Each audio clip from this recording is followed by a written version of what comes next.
live streaming this too. Still 5, 4, 3, 2, 1, 4. Hi, welcome back. I'm Elisa Parker, your host of the 12th Annual Wild and Scenic Festival, Film Festival. It's the largest of its kind in the United States, and it's so great to have you with us this afternoon. We're kind of moseying through our Sunday here. It's our last day of the festival here in downtown Nevada City. Thousands of folks have been coming from all over, talking about their solutions, sharing their stories, whether that's around environmental activism, indigenous people, sacred activism, spiritual activism. There's just a lot of people who are active and sharing their passion through the platform of film and workshops. One of them here is Eric Becker. He actually has 2 films here. One is Honor the Treaties and A Life Well Lived, both 2 different stories, really, Eric, but welcome to the film festival. Thank you very much. I appreciate that. Finally, someone welcomed me. It's the last day. No one has said that to me yet. What? You're kidding me. No, seriously, in the whole Nevada time. City. What? No one said welcome this whole time. Well, welcome again. Thank you. I appreciate that. that. Yeah, it's good to have you here. Yeah. Is this your first time then? It is, yeah. First time to Nevada City and definitely the first time to this festival. Where did you come from? My mother, actually. Okay, Yeah. that makes sense. And where were you living before you came to Nevada City? I am based in Seattle. I've been in Seattle for the past 5 years. I grew up in South Texas, though, and I've lived a bunch of different places. All but over. Seattle is my home now. It's a good place. Well, how would you describe the film festival, being a Virgin Film Fest guy here in Nevada City? Virgin Film Fest guy. It's good. I think it's, well, okay, there's 2 things. These are my 2 thoughts. I'm gonna be really honest with you. Okay. I think that a lot of the stuff I've seen is like super depressing, you know? Yeah. Like some of these films, you watch them and you're just like, what's the point of doing anything? But then you see another one and you're like, okay, these are people that are actually making a difference. So anyway, I've been vacillating on this like emotional roller coaster of being kind of depressed and kind of like, you know, innervated to get back to work. Yeah. So how do your films alleviate that? One, it's Jim Whittaker and the Everest Summit. So tell us a little bit about your films. Yeah, so I think the films actually speak well to those 2 kind of poles. The Jim Whittaker film is very inspirational. It's a short. It really gets across this message of the importance of taking risks in life and, you know, doing things that you love, communing with nature. Jim Whittaker is an incredibly inspiring guy. I mean, he's the first American to climb Everest. He's an icon of personal achievement. And just a really affable, interesting dude. Like, it was great to be able to hang out with him and like sort of soak in this liveliness that he has about himself. So that was on one side. The other film is Honor the Treaties, which is about a very inspirational guy, a photographer named Aaron Huey, but it's based in the scene of the Pine Ridge Indian Reservation, which when you see it and learn more about it, the depression sort of sets in. So do you aim, though, for finding some solutions when you create a film like that? Or is it more to tell the story and build awareness around it in this case? Yeah, I mean, I think that's something every filmmaker struggles with, like, because the audience will always say they want that inspiration. They like want to walk away with like a tangible, you know, way that we can all make a difference.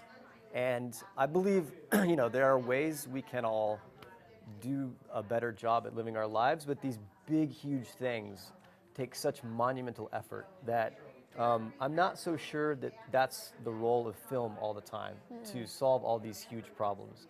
And I don't think it's my role as a filmmaker. I think instead it's, let's tell a good story, let's, you know, get the audience to feel and connect with an issue so that at that starting point they can start to think about it more and engage with it. So what about Jim Whittaker? Did you climb with him at all? Oh no, I'm scared of heights. You're scared of heights? Yeah. So what was it about his story then that like spoke to you at a personal level, where you felt compelled, like, I need to tell this story?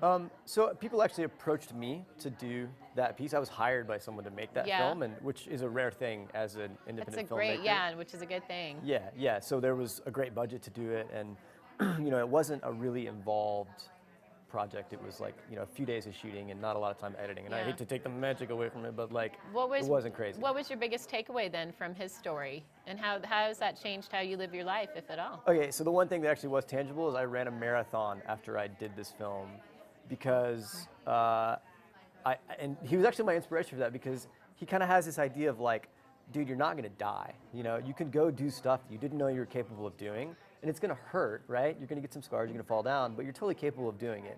So I kind of like, after spending a little time with him and spending a lot of time like looking at him to edit and stuff and reading his book, that kind of like got into my brain, and then one morning I just went and ran a marathon. Just kind of sort of like ran around Seattle.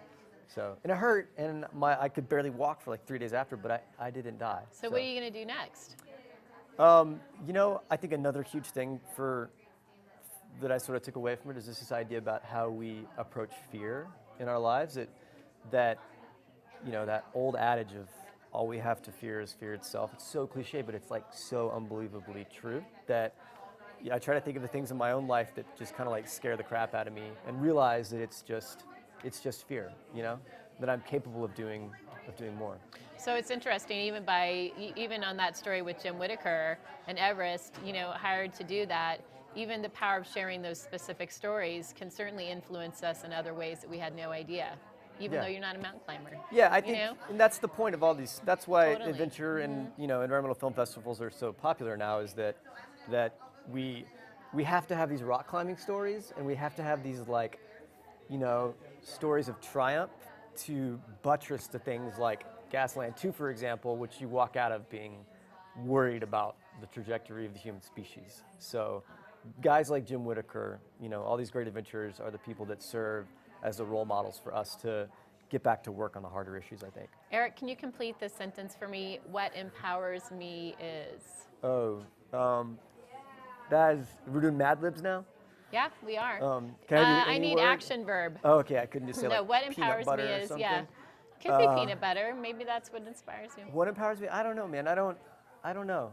I don't know what that, I hate to not answer your question, but, because it's not one thing, right? Yeah. Like I'm motivated It to could be more. survive. It doesn't have to be one word. Yeah. Mate, is that? Mate Brought to you can by totally, this festival, brought to you by Mate Aki can Brand totally Mate. empower Empowering you. filmmakers the world around. Can totally empower you for sure. I don't know, man. Telling stories and connecting with audiences is the thing that, like, that's why I come to things like this, is because I get to meet other filmmakers and other people that are working on issues and hear about, you know, the challenges that they're going through. And I think social connections maybe empower me.